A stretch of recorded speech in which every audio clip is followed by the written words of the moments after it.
জনগণকে সামনে রেখে হাজার হাজার লক্ষ লক্ষ কর্মীরা আপসহীন লড়াই সংগ্রাম করে দলকে আজকে বটবৃক্ষে পরিণত করেছে।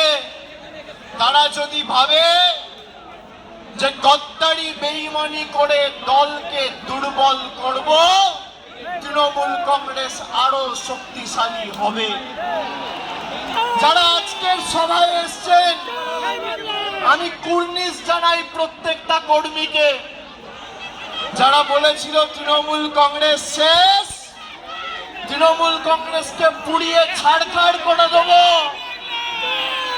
সেই আগুনের স্ফুলিঙ্গ থেকে নতুন অগ্নিশিখার জন্ম হবে এবং তৃণমূল কংগ্রেস আরো শক্তিশালী হবে।